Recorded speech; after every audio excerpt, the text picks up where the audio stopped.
오늘이 이게 우리는 주일이지만 이제 세상 사람들은 휴일인데 직장 다니시는 분들은 내일 좀 느긋하지 않아요? 네. 내일 출근 안 하니까. 여유 있어요. 여유 있죠? 금영재님 여유 있어요? 내일 출근해요? 네. 출근 안 하니까 좋을 것 같아요. 나머지 내일 모레 이틀인가요? 이틀 잘 쉬시고 충전 잘 하셔서 더 힘있게 주님을 섬기면 좋겠습니다. 네, 저는 명절 때마다 말씀을 드리는 것 같은데 좀 명절 되면 좀 부담이 있어요. 이상하게 부담이 돼요. 주의 명절하고 비교돼서 그런지 근데 또 좋은 기회가 되는 거는 이제 육신의 형제와 친척들을 만날 때 이렇게 복음을 나눌 수 있는 기회다.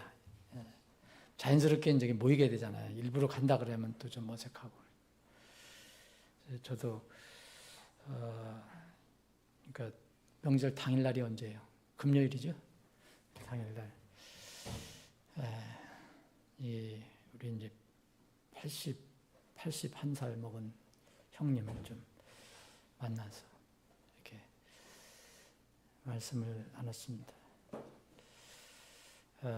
이제 한번 내가 찾아가기로 하고, 근데 뭘 찾아오느냐 그러는데 따로 이렇게 집이 있거든요, 사무실이.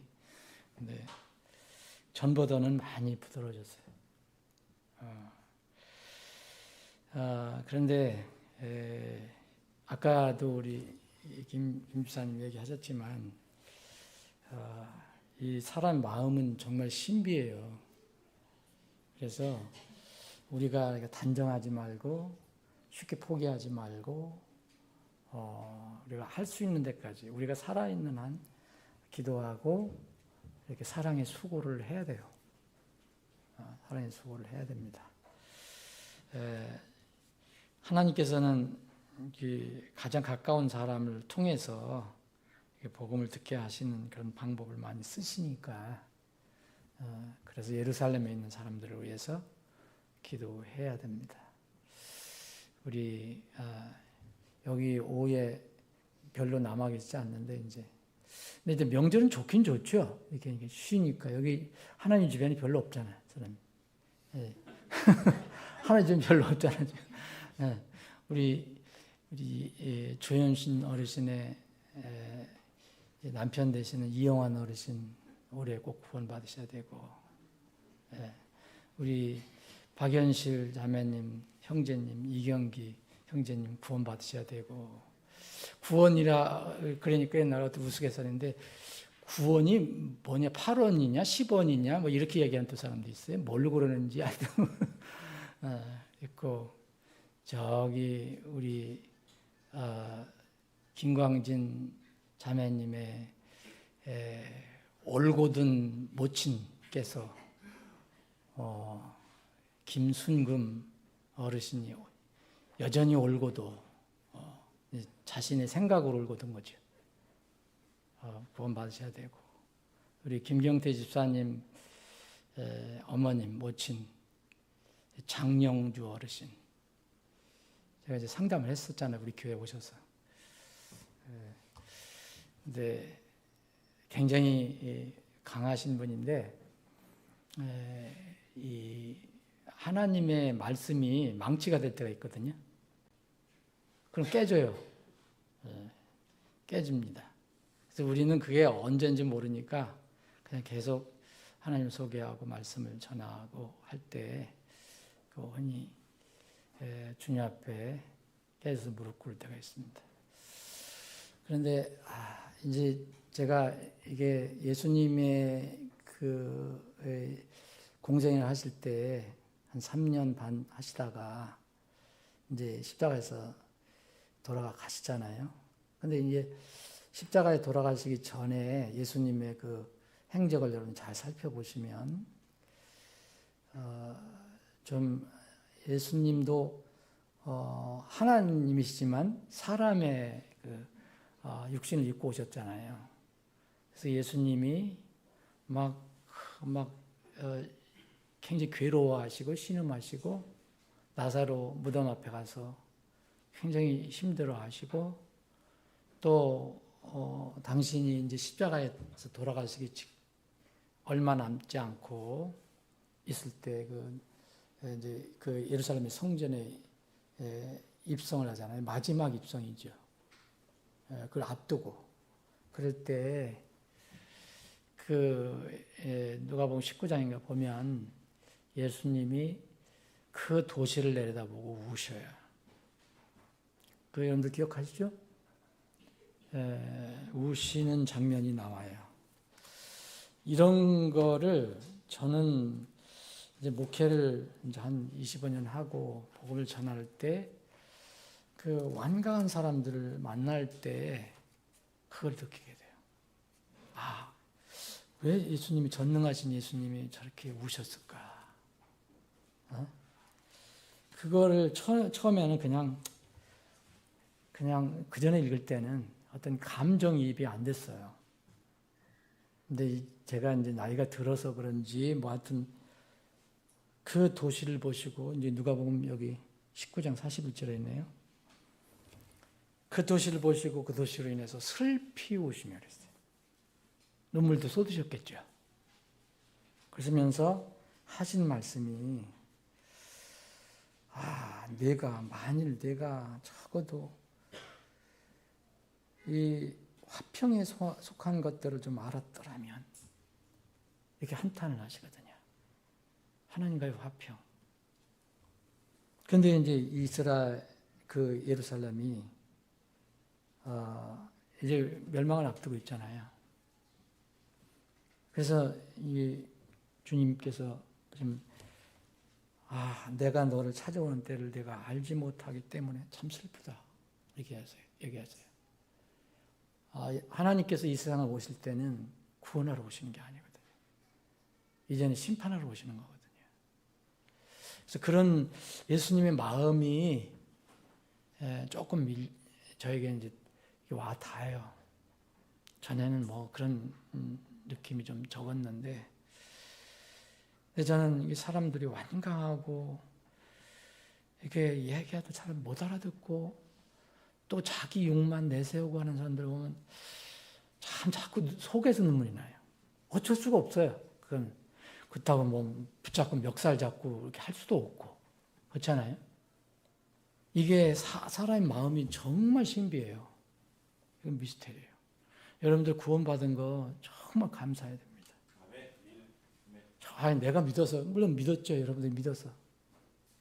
그런데 여러분들이 그 강팍한 마음을 세상에 있었던 그 세상에 오염된 마음을 주님께서 놀랍게 바꿔주시고 부드럽게 해주시고 어찌됐든 그래서 그 복음을 뭐 심각하게 받았든 뭐 그냥 어떻게 받았든 간에 여러분들이 복음을 받고 믿고 하나님 자녀가 됐잖아요. 이거는 정말 보통 선물이 아닙니다. 보통 선물이 아니에요. 이게 믿는다고 하는 사람들도 여러분 마지막 때에 얼마나 많이 떨어져 나가는지 여러분들 아시죠? 이게 예언이 돼 있어요. 예언이. 예? 이 마지막 때 이렇다 하는 거예요. 그 사람들은 세상 사람들도 그렇지만 믿는다고 하는 그 그룹에 있는 사람들이 자기 정체를 드러내는 거예요. 요한계시록을 여기 읽어보시면 예수님이 하나님 심판하시잖아요. 봉인 심판하는데 사람들이 그때 깨우칠 것 같습니까? 안 깨우쳐요. 오히려 오늘 그 말라기에 있는 이스라엘 그 백성들처럼 아주 정말 강하게 하나님을 대항해요. 이게 무서워요. 마음이 정말 무서운 겁니다. 그 고집이랄까, 그 완악한 그 마음이 이걸 어떻게 이해를 해야 되나? 근데 하나님께서 모든 사람이 구원을 받고 진리의 지식에 이르기를 원하신다고 그랬어요. 하나님의 마음은 항상 변함이 없어요. 하나님께서 그 사람 강팍하게 했다 그렇게 생각할 필요 없습니다. 사람들이 이 마지막 때에는 세상 영향을 강하게 받습니다.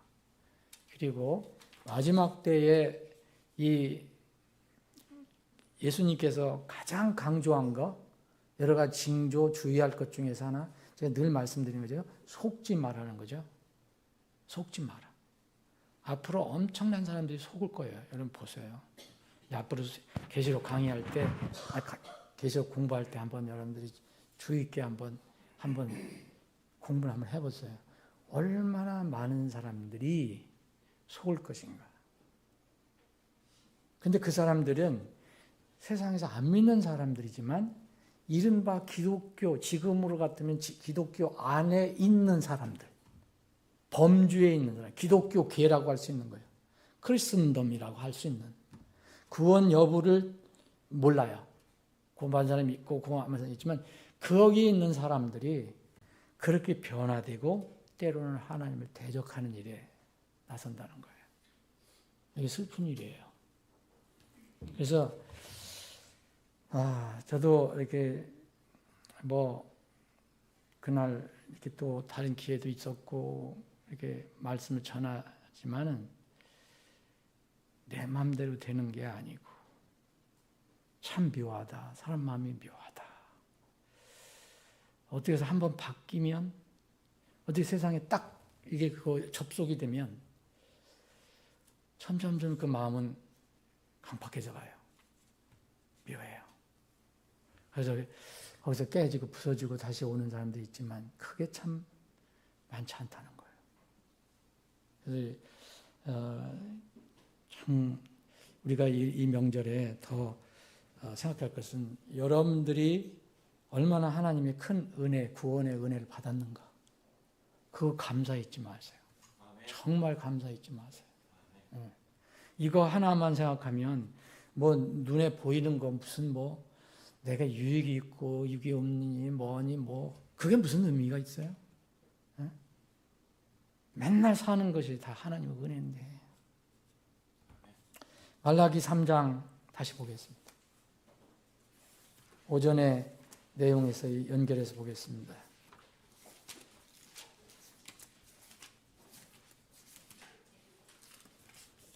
말라기 3장 오전에 이제 13절부터 15절까지 봤고요. 16절부터 보겠습니다. 그때에 주를 경외하는 자들이 서로 자주 말하였고, 여기 제가 이제 읽는 부분에서 여러분들이 두 영적인 다른 부류가 대비가 돼요. 그걸 기억을 하세요. 그때 주를 경외하는 자들이 서로 자주 말하였고 또 주께서 귀를 기울여 그것을 들으셨으니 주를 경외하는 자들과 그분의 이름을 깊이 생각하는 자들을 위하여 그분 앞에서 한 기념책이 기록되었느니라. 만군의 주가 말하노라. 내가 내 보석들을 만드는 그날에 그들은 내 것이 되리라. 또 내가 그들을 아끼기를 마치 사람이 자기를 섬기는 자기 친아들을 아끼는 것 같이 하리라. 그때에 너희가 돌아와서 의로운 자와 사악한 자 사이를 분별하고 하나님을 섬기는 자와 섬기지 않는 자 사이를 분별하리라. 아멘. 아버지 하나님, 오후에 다시 모여서 주님 말씀을 나눕니다. 이 말씀의 주인이시고 저자이신 주님께서 친히 우리 사랑하는 지체들에게 필요한 말씀을 주옵소서. 우리 사랑하는 지체들이 오늘 세상 명절을 따라서 고향을 방문하는 지체들, 또 여러 가지 행사로 이렇게 자리를 많이 비웠습니다. 어디에 있든지 우리 사랑하는 지체들 주의 명절을 정말 잊지 말고 기억하고 그 주의 명절을 사모하며 사는 우리 지체들이 되게 해 주옵소서. 이 말씀을 통해서 우리가 또 힘을 얻고 또 주님으로부터 오는 하늘의 위로를 얻기를 원합니다. 주님, 저희들을 가르쳐 주시고 저희들에게 필요한 것을 공급해 주옵소서. 예수님의 이름으로 기도합나이다. 아멘. 여기 16절에 보면요, 하나님께서 어느 한 책을 얘기하세요. 뒤에 있잖아요. 한 기념의 책. 그래서 한 기념의 책이라고 하나를 얘기해요. 이 기념의 책이 기록되었다 그랬어요. 기념의 책. 이 하나님의 심판은요, 지금은 우리가 모르죠. 하나님의 심판을. 하나님의 심판은 언제 이루어지느냐면 마지막 하나님이 정하신 때에 뭘 근거로 해서 이루어지느냐면 기록된 책에 의해서 이루어집니다. 기록된 책에 의해서. 여러분 계시록 20장 12절에 보면 대백왕자 심판에서 모든 사람들이 다시 일어나서, 우리는 이미 구원받고 하지만 구원받지 않은 사람 마지막 심판받는 장면이 나오거든요. 다 심지어는 사망과 지옥에서부터도 그 사람들이 일어나요.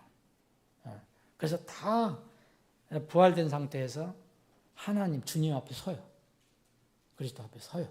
대백왕자 심판 앞에 섰을 때 거기에 두 가지 책이 있어요. 두 가지 책. 여러분 잘 아시죠? 우리 교회 성도들은 모를 리가 없어요. 두 가지 책이 있거든요. 여기에 보면 계시록 20장 12절에 보면 내가 본 죽은 자들이 죽은 자나 큰 자나 하나님 앞에 다 서 있다. 그런데 책들이 펴져 있고 그래서 책들 복수로 되어 있어요. 분명히 복수 하나가 아닙니다. 그런데 또 다른 책이 펴졌으니 이건 하나예요. 책들과 책이 있어요. 근데 이 책을 다른 책이라고 한 건 뭐냐? 생명책이라고 성경이 설명합니다. 생명책. 그럼 생명책이 뭐예요? 생명을 받은 사람들의 이름이 있는 책이라는 거죠. 그래서 죽은 자들이, 그때 일어난 죽은 자들이 자기들의 행위에 따라 책들에 기록된 대로 심판을 받더라 그랬어요. 심판을 받는데 여기에 책들이 펴져 있고 또 하나의 책이 있어요. 그럼 어떻게 그들이 심판을 받느냐예요. 그래서 다 이제 죽음에서 일어났잖아요. 그 사람이 다 하나님 섰습니다. 심판을 받아야 합니다. 하나님은 그냥 얘기하시는 분이 아니에요. 하나님은 정확한 근거를 얘기하세요. 그 책을 얘기하시는 거예요. 책.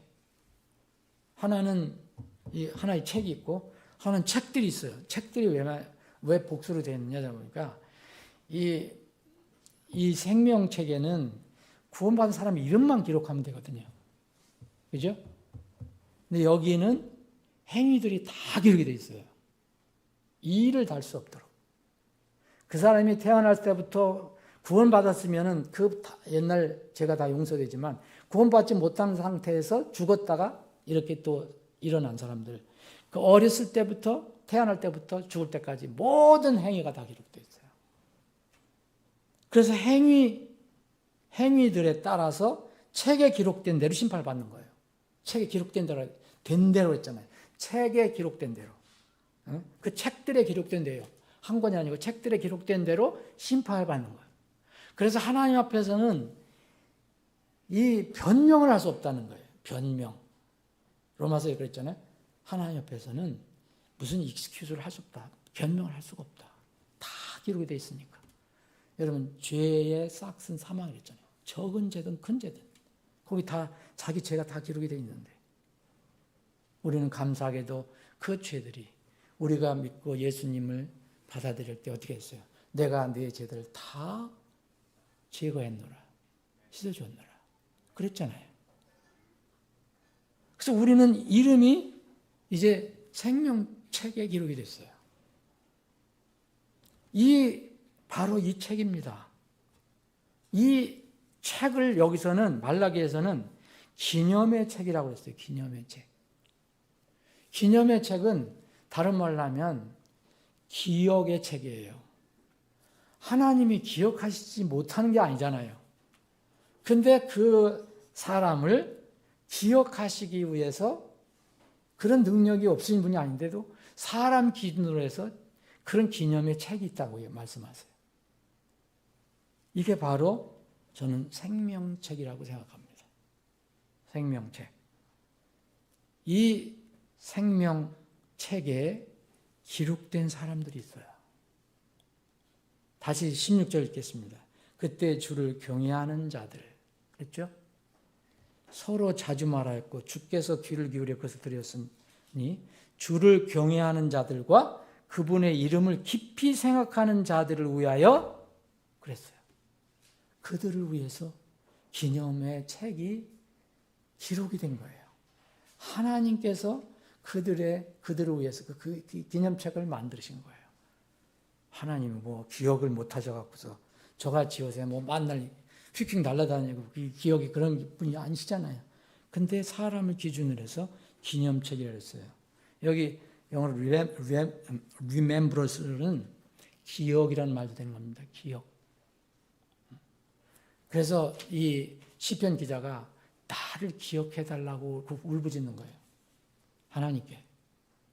하나님께서 기억하게 해달라고. 이 기념책은, 이 책은 그래서 계시록 20장에 나오지만 곳곳에 나와요. 곳곳에. 어떤 사람은 책에 완전히 책에서 사라지는 사람이 있어요. 구약에는 이 이스라엘 백성을 그렇게 괴롭혔던 아말렉은 완전히 하나님의 기억에서 지워버리겠다 말씀하셨어요.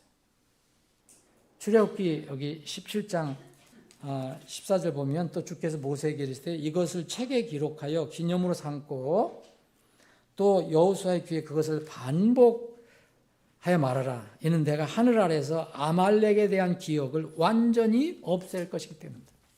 하나님이 뭐 기억을 못 하시는 분이 아니잖아요. 근데 사람을 기준으로 해서 내가 아말렉은 이렇게 없애버릴 거야. 내 기억에 없어. 하나님께서 기억하시는 사람들은 그 기억의 책에 기록을 하세요. 여러분, 이 기념책이 누구를 위한 거라 했습니까? 주를 경외하는 자들이라고 했어요. 그리고 그분의 이름을 깊이 생각하는 자들. 그분의 이름을 정말 그 앞에서 우리가 아침에 살펴본 것처럼 여러 가지 말들로 하나님을 대적했던 사람과 대비가 돼요. 그리고 하나님을 섬기는 것이 헛되다라고 소리 지르는 사람들과 대조가 돼요. 그리고 하나님 앞에서 하나님의 말씀을 여지까지 지켜왔는데 그게 무슨 유익이 됐느냐라고 외치는 사람들과 대조가 돼요. 더 심한 것은 하나님은 이상한 하나님이다. 공의한 하나님이다. 죄가 이기고 교만이 이기고 이런 것을 방치하신 하나님. 이렇게 말하는 사람들과 대비가 되는 거예요. 그 사람들이 바로 주를 경외하는 자들이에요. 그리고 그 사람들이 바로 그분의 이름을 깊이 생각하는 사람들이에요. 여러분, 여기 이 사람들과 대비되는 사람들이 그 앞에 있는 악한 자들, 위선적으로 종교생활하는 자들, 하나님을 대항해서 말을 하는 사람들입니다. 근데 이 경외하는 사람들은 뭐라고 얘기했냐면 서로 자주 말하였고 그래요. 자기끼리 서로 말했다는 거예요. 근데 그것을 주님께서 들으셨다고 얘기해요. 주께서 귀를 기울여 그것을 들으셨으니 그랬어요. 이건 뭘 얘기했죠? 대비를 해보시면 위에는 완악한 말로 하나님께서 왜 니들이 나를 이렇게 완악하게 대적하느냐. 말을 왜 그렇게 하냐. 그렇게 말씀하셨잖아요. 그리고 15절에 보면 이상한 말을 하잖아요. 근데 이 경외하는 자들은 자기들끼리 서로 말을 주고받았다는 거예요. 그럼 무슨 말일까요? 여러분들 오늘 찬양했죠? 찬양했죠? 여러분들 혼자 찬양도 하지만 여기서 하나님 집에서 찬양했잖아요. 서로 말했잖아요. 누구를 자기 자랑한 게 아니잖아요. 이건 분명히 하나님께서 들으셨다고 그랬고 기억의 책에 기록하셨다고 그랬으니까 이건 뭐예요? 하나님을 존경하고 하나님을 찬양하고 하나님께 감사하고 하나님을 높이고 그런 이야기를 한 거예요. 이 경외하는 사람들은. 하나님 경외하는 사람들은. 그냥 속된 말 한 걸 여기서 하나님 기억하셨다고 하는 게 아니에요. 그걸 들으셨다는 거예요. 그래서 들으셨으니 그 말을 들으셨으니 경외하는 자들과 하나님의 이름을 깊이 생각하는 자들을 위해서 하나님 앞에 있는 그 기념책을 기록했다 말씀하세요. 기록되었다라고 얘기해요. 여러분 우리가 단순하게 간단하게 주님을 찬양하고 뭐 하나님께 감사하고 기도하고 이런 거요. 하나도 하나님께서 잊어버리지 않으세요. 사라지지 않아요.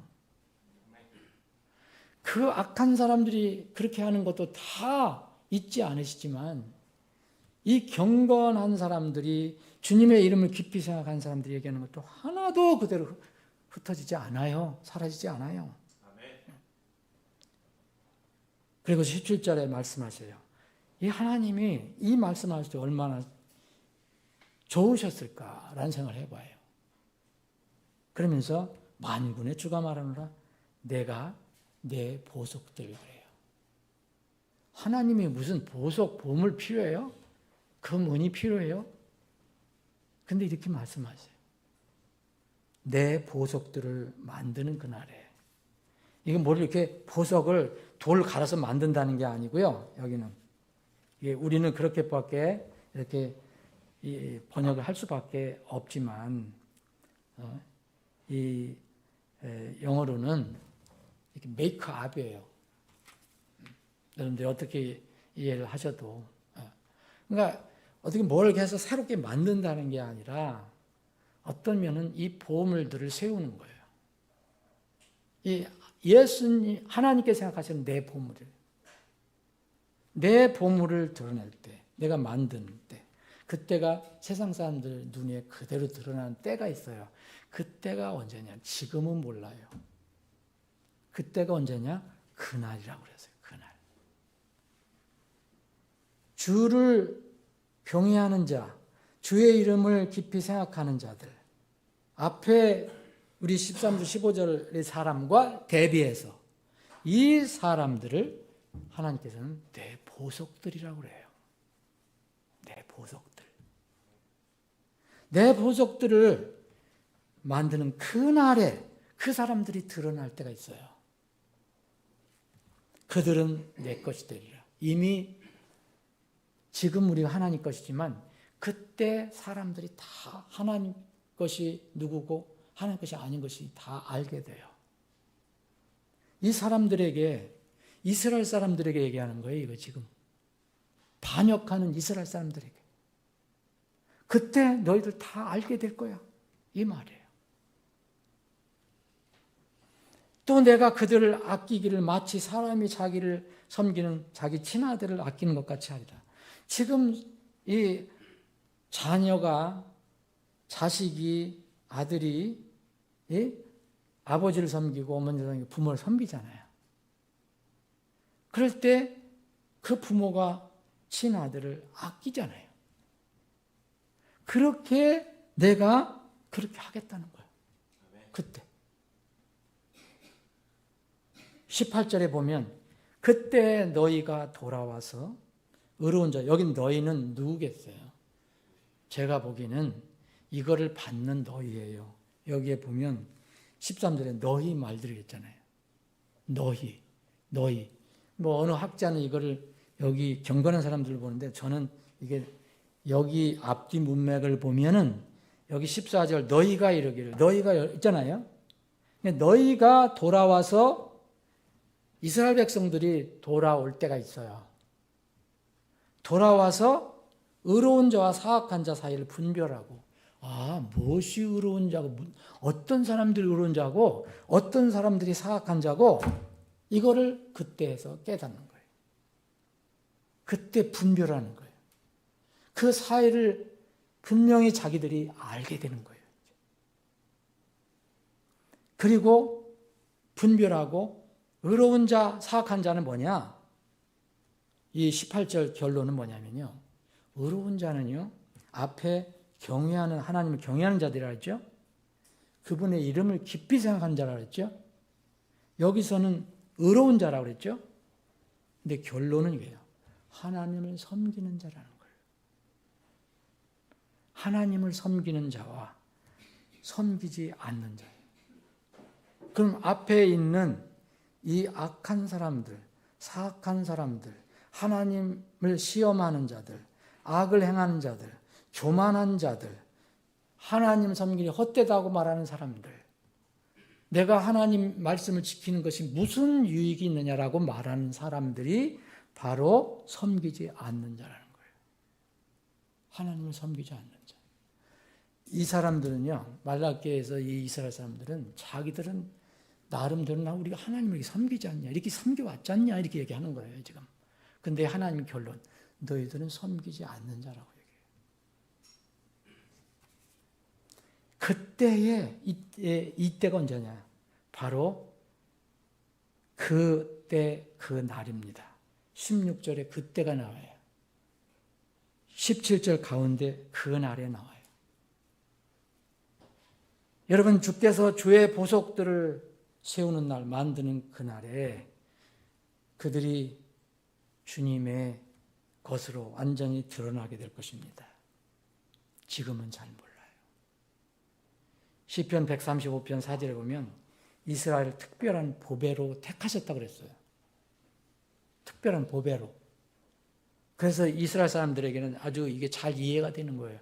우리에게는 이해가 좀 어려울 수도 있지만. 우린 신약에 와서 베드로전서 2장 9절에 보면 우리가 구원받은 우리를 보고 뭐라고 그랬냐면은 우리를 뭐라 했어요? 우리는 선택받은 세대라고 그랬잖아요. 선택받은 세대, 그리고 왕가의 제사장 단위. 여기는 보물들, 보석들이라고 그러거든요. 하나를 얘기하는 게 아니에요. 제사장 단위예요. 그리고 거룩한 민족이라고 그래요. 한 사람이 아니기 때문에. 보석 하나가 아니라 보석들이기 때문에. 그리고 또 마지막으로 말해요. 특별한 백성이에요. 돌 중에서 특별한 돌이 바로 보석이에요. 신약시대는 바로 구원받은 성도들이 보석입니다. 보물입니다. 구약성경이나 신약성경이나 다 연결이 돼요. 그때 바로 이게 드러나요. 열처녀가 주님이 오시기 전까지는 누가 가짜 처녀인지 가짜 신부인지 누가 진짜 신부인지 몰라요. 그 주님이 오실 때 드러납니다. 주 신랑이 왔다 이런 소리 났을 때, 나팔 소리 날 때, 그날 그때 드러납니다. 우리는 그날 그때를 기다리는 거예요. 지금은 우리가 함부로 얘기할 수 없어요. 또 이 거꾸로 얘기하면 그날 그때가 오기 전까지는 우리는 여전히 소망이 있어요.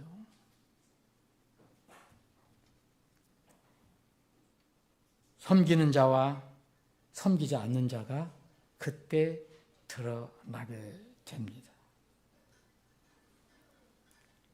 주님께서 특별히 이 말씀을 하는 것을 우리가 깊이 생각해야 될 것은 이 말라기 3장에서는 섬기는 것을 얘기해요. 단다면 오전에 말씀드렸지만 섬김을 서브한다는 것은 예배한다는 말로도 이렇게 연결할 수 있어요. 그래서 영어로는 예배를 서비스라고 그래요. 왜냐하면 보이지 않는 하나님을 우리가 구원받은 기쁜 감격으로 그분을 대상으로 뭔가를 우리 마음을 표현하는 거기 때문에 그래요. 세상 보이는 사람들에게 섬기는 건요, 뭘 갖다 줘야 돼요, 여러분. 그렇죠? 여러분들 부모님을 섬긴다고 그러면서 부모님이 배고플 때도 아무것도 안 갖다 주고 부모님이 추울 때도 옷도 안 사다 주고 그럼 섬기는 게 아니잖아요. 립 서비스잖아. 근데 하나님은 여러분들이 무슨 내가 너 구원해 줬으니까 너 좀 내 옷 좀 가져와 봐라. 너 맛있는 것 좀 가져와 봐. 그런 분이 아니잖아요. 그럼 여러분들 성경에 수없이 하나님 섬긴다는 말이 나오는데 뭘 가지고 섬기는 거예요? 세상 그런 섬김이 아니잖아요. 구원받은 기쁨으로. 그래서 요한복음 4장에 나와 있는 영과 진리 안에서 하나님을 섬기는 자를 하나님께 지금 찾으신다고 그랬잖아요. 그게 예배예요. 그게 섬기는 거예요. 예? 여러분 하나님께 헌금하는 거 그거 하는 것도 이제 섬김이지만 그 하나님의 헌금 가져가십니까? 우리 재정부에게서 이번엔 얼마 들어왔으니까 빨리 보내 그러십니까? 뭘로 여러분들 하나님 섬기십니까? 구원받아야 되고 구원받은 기쁨과 감격 감사로 섬기는 거예요. 그게 예배예요. 그래서 뭐 헌금도 드리고 뭐도 수고도 하고 그러는 거죠. 여러분들 오늘 우리 이제 오전 오후 말씀을 이렇게 정리하면은 이 질문이 또 나와야 돼요. 한 기념의 책에 여러분들 이름이 있는가? 여러분들이 그 책에 기록되기 전에는 다 책들에 있어요, 지금. 심판받을 책들에 있어요. 어렸을 때부터 나중에 주님 앞에 설 때까지의 모든 것들이 다 기록된다고 그랬죠. 근데 어느 날 주님의 은혜로 정말 믿음으로 하나님의 선물로 구원을 받아요. 내 죄를 주님께서 다 해결해 주시기 위해서 그렇게 처참하게 십자가에서 피 흘려 죽으셨구나. 나를 위해서 내가 영원히 살아날 수 있도록 그렇게 사망을 이기고 일어나셨구나. 나에게 그런 믿음이 왔을 때 우리는 이걸 보고 믿음으로 구원을 받았다고 하잖아요. 이때 우리 이름이 여기에 기록이 되죠. 하나님이 기억하시는 이름이 거기에 기록이 돼요. 기념이 책에 기록이 돼요. 여러분들의 이름이, 내 이름이 거기에 기록되어 있는가? 이게 늘 질문이에요. 우리가 지금 당장 눈에 보이는 능력을 행하지 못해도 좋아요. 또 당장 주님을 섬길 때 무슨 뭐가 물질적인 유익이 나에게 오고 어떤 사람에게 내가 하나님을 믿었더니 이런 복이 왔고 뭐 저런 복이 왔고 뭐 그렇게 있을 수도 있죠. 그런데 그런 것들이 없더라도 분명히 우리의 이름이 예수님의 공로로 하늘에 기록되어 있는가? 이게 중요해요. 누가복음에 예수님께서 제자들을 다 파송하잖아요. 그랬더니 제자들이 원래 예수님께서 능력을 먼저 주셔서 보내잖아요. 마귀 쫓을 능력, 병든 자 고칠 능력, 복음을 전하는 것은 기본이고 다 갔다가 다시 이제 돌아와서 예수님께 보고하잖아요.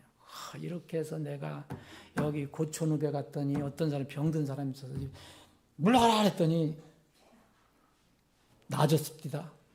어디 저기 공항동쯤에 갔더니 누가 또 마귀 들린 사람이 있어서 내가 예수님의 이름으로 명했더니 그냥 마귀가 쫓겨납니다. 그렇게 자랑했죠. 그랬더니 예수님이 뭐라 그랬어요? 그런 걸로 기뻐하지 말라 그랬어요. 뭘로 기뻐하느냐? 내 이름이 하늘에 기록된 것으로 기뻐하라. 여러분 우리가 도대체 믿음 생활하는데 기뻐하는 게 뭡니까? 감사하는 게 뭡니까?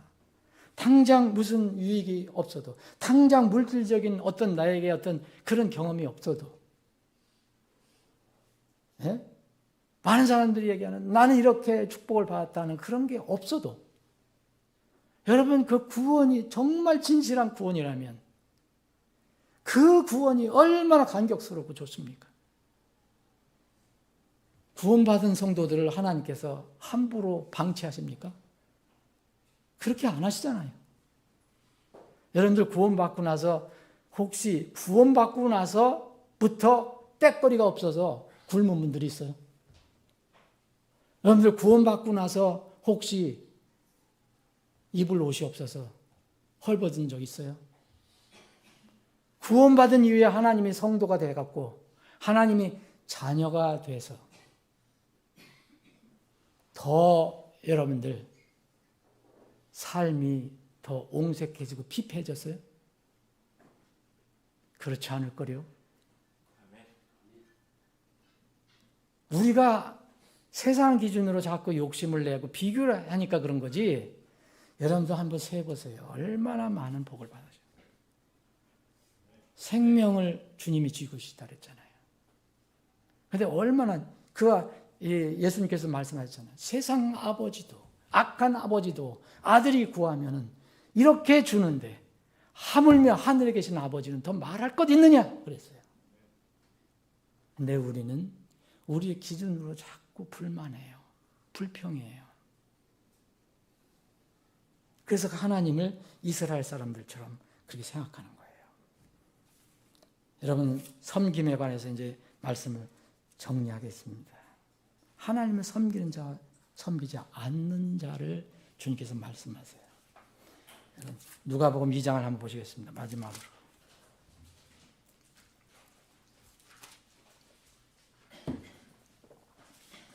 여러분, 누가복음 2장 보면 예수님이 태어날 뒤에 그 일이 기록이 되어 있지요. 그런데 여기 성경에는 그 두 나이가 지긋한 두 인물을 제시해요. 한 사람은 형제고 한 사람은 자매예요. 한 사람 형제는 이름이 시므온이에요. 자매는 안나예요. 그러니까 우리가 어떻게 해요? 요새 같으면 어르신이요, 어르신. 노 형제, 노 자매예요.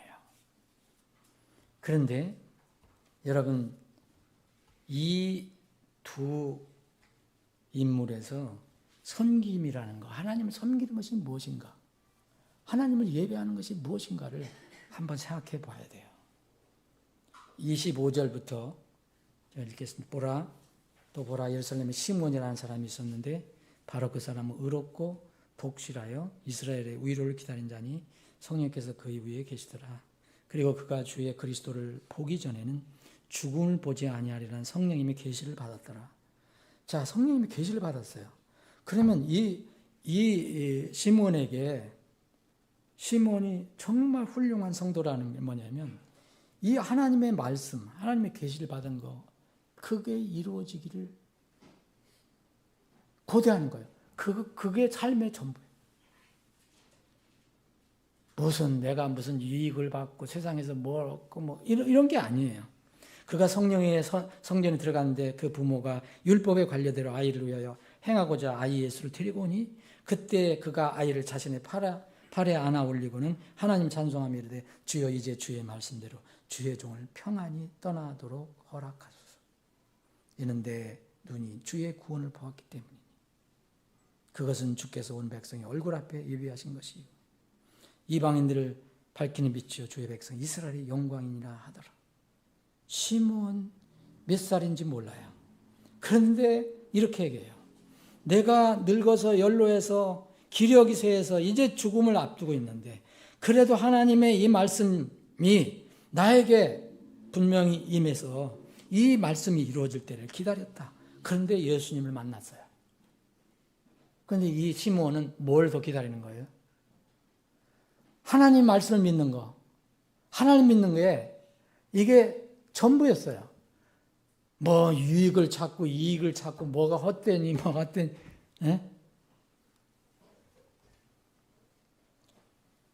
그 다음에 보세요. 그 다음에 한 자매가 나옵니다. 36절에 보면 아셀지파 바네타 안나라 하는 여연제가 있었으니 그녀는 나이가 매우 많았으며 그녀가 처녀 생활을 벗어나 7년을 남편과 함께 살았고 과부가 된 지 84년쯤 되었더라. 그녀가 성전을 떠나지 않냐고 밤낮 다만 밤낮으로 금식과 기도로 하나님을 섬기더라.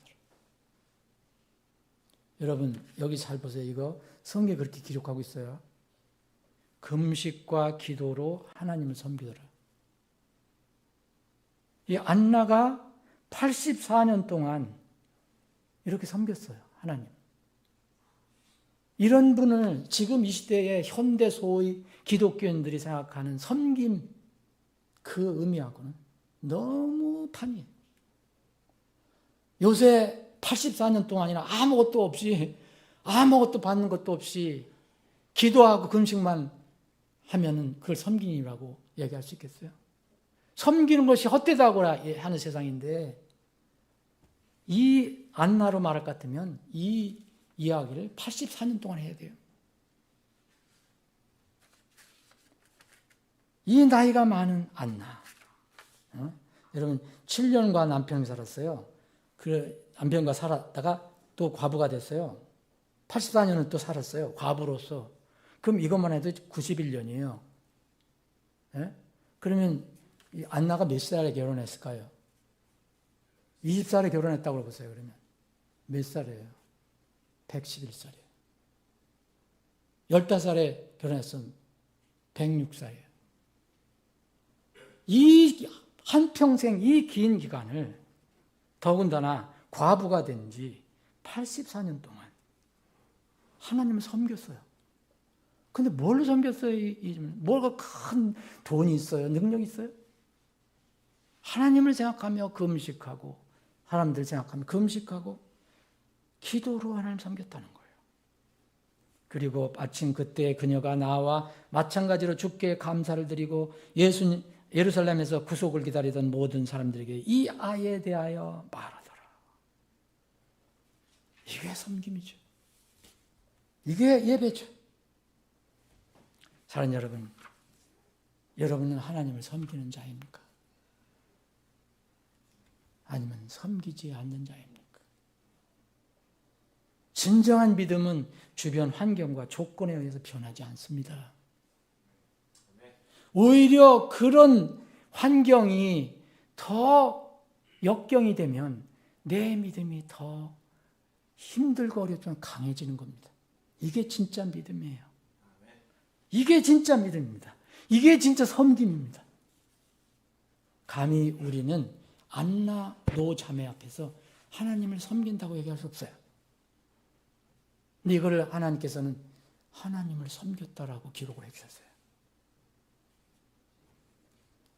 하박국 이 예언자는 이 섬김에 아주 정확한 정의를 내려줘요.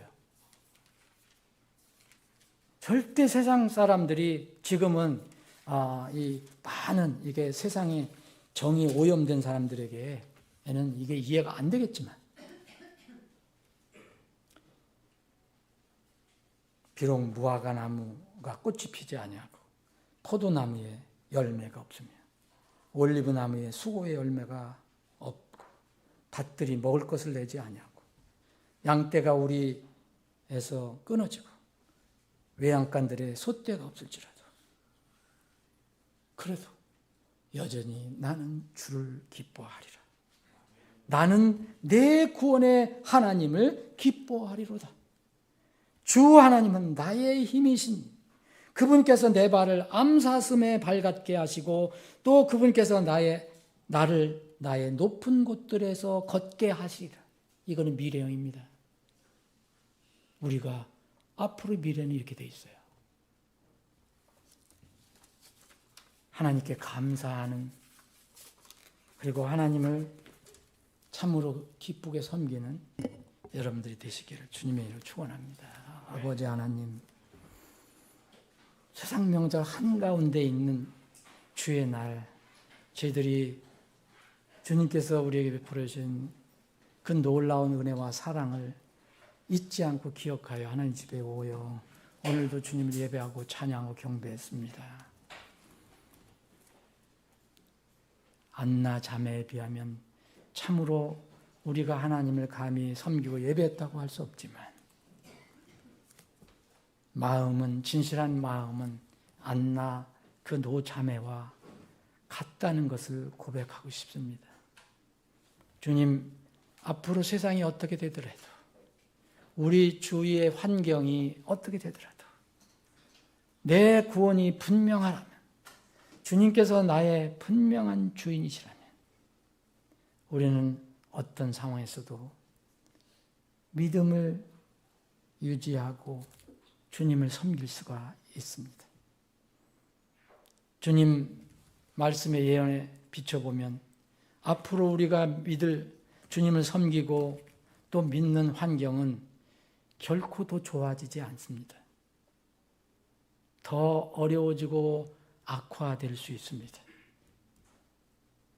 이럴 때 우리의 믿음을 더 단단하게 해주시고 흔들리지 않는 반석 위에 굳게 세워주시옵소서. 주님, 남은 명절 주의 은혜 가운데 보내게 해주시고 심신이 이 휴식을 통해서 다시 재충전을 받아서 다시 주님을 힘있게 섬기는 우리 지체들이 다 되게 해 주시옵소서. 거룩하신 예수님의 이름으로 기도합나이다.